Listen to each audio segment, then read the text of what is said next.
Assalamualaikum warahmatullahi wabarakatuh. Perkenalkan, nama saya Putri Diana. Saya dari Offering Day.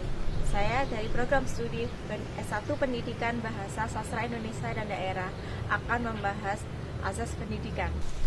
Asas pokok pendidikan merupakan suatu kebenaran yang menjadi dasar atau tumpuan berpikir baik pada tahap perencanaan melaksanakan pendidikan. Jadi, lebih memfokuskan perhatian kepada penyelenggara pendidikan dilandasi pemikiran tentang bagaimana pendidikan diselenggarakan. Untuk pendidikan Indonesia terdapat sejumlah asas pendidikan dalam merencanakan dan melaksanakan pendidikan itu. Asas-asas tersebut bersumber dari kecenderungan umum pendidik di dunia dan bersumber dari pemikiran dan pengalaman sepanjang sejarah. 1. Asas Tut-Wuri Handayani. Ini menjadi semboyan Departemen Pendidikan dan Kebudayaan. Awalnya merupakan salah satu dari asas 1922, yakni 7 buah asas dari Perguruan Tinggi Nasional Taman Siswa yang didirikan 3 Juli 1992. Tut-Wuri Handayani merupakan inti dari sistem Among dari perguruan itu. Semboyan Tut-Wuri Handayani dikumandangkan oleh Ki Hajar Dewantara, mendapat tanggapan positif dari Dr. Andes RMP Sostrokartono dengan menambahkan 2 semboyan untuk melengkapi, yakni Ing Ngarso Ing Tulodo Ing Madya Mangan Karso. Ini ketiga semboyan telah menyatu menjadi kesatuan asas, yakni yang pertama Ing Ngarso Sung Tulodo, yang artinya jika di depan menjadi contoh.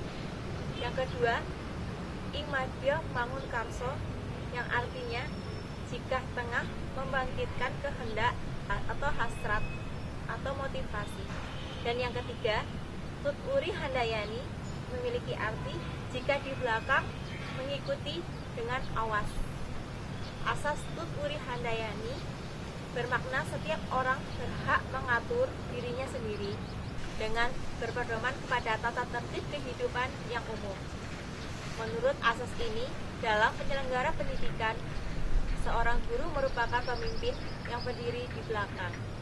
Yang kedua, asas belajar sepanjang hayat. Pada dasarnya, manusia adalah makhluk yang tidak pernah sempurna. Dia selalu berkembang mengikuti perkembangan yang terjadi di lingkungan hidupnya. Akibat kemajuan ilmu dan teknologi yang amat pesat, terjadi perubahan dalam berbagai aspek kehidupan. Akibatnya, apa yang dipelajari oleh seseorang beberapa tahun yang lalu dapat menjadi tidak berarti dan tidak berguna lagi. Hal ini disebabkan apa yang telah dipelajari sudah tidak relevan lagi, dan masalah kehidupan yang dihadapinya jadi implikasi kemajuan ilmu teknologi yang amat pesat. Disebabkan apa yang telah dipelajari sudah tidak relevan lagi dengan masalah kehidupan yang dihadapinya. Jadi, implikasi kemajuan ilmu dan teknologi yang amat pesat tersebut ialah seseorang dituntut untuk mau dan mampu belajar. Asas belajar sepanjang hayat merupakan sudut pandang dari sisi lain terhadap pendidikan seumur hidup. Pendidikan seumur hidup adalah pendidikan yang harus, yang pertama, meliputi setiap individu. Yang kedua, mengarahkan kepada pembentukan pembaharuan dan peningkatan dan penyempurnaan. Yang ketiga, tujuan akhirnya adalah mengembangkan penyadaran diri setiap individu. Yang keempat, peningkatan kemampuan dan motivasi untuk belajar mandiri. Yang kelima, mengakui kontribusi dari semua pengaruh pendidikan yang mungkin terjadi, termasuk formal dan non-formal. Siap, mulai.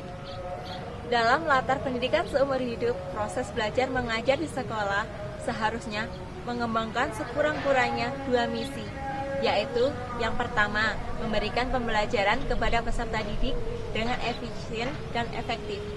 Yang kedua, meningkatkan kemauan dan kemampuan belajar mandiri.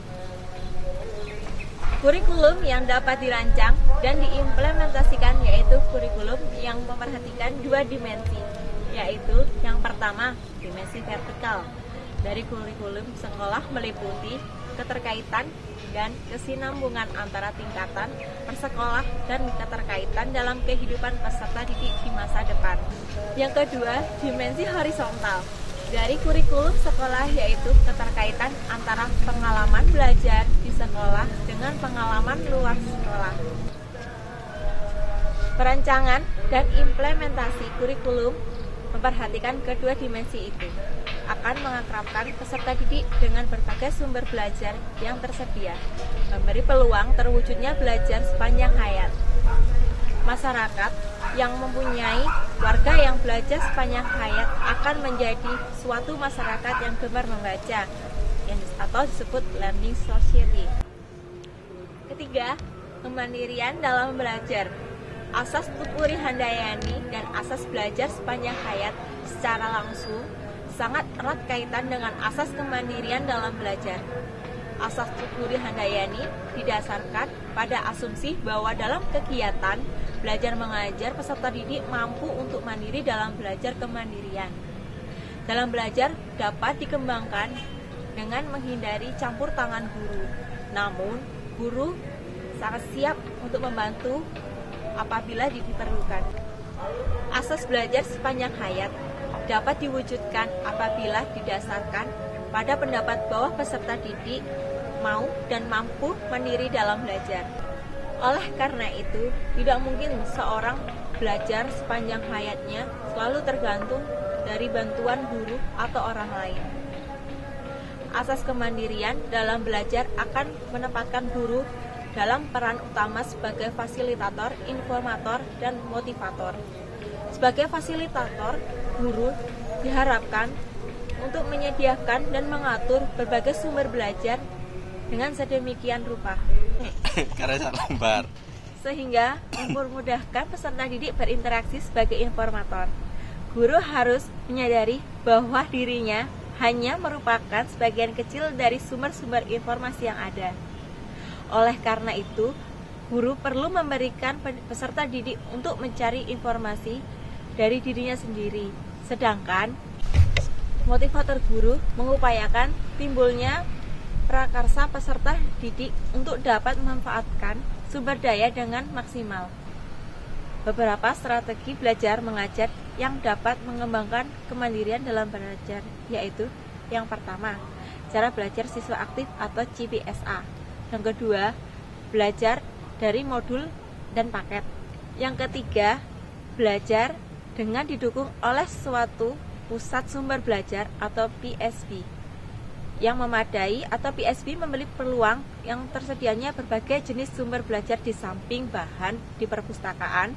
Dengan dukungnya PSB, asas kemandirian dalam belajar akan lebih diterapkan dan dikembangkan.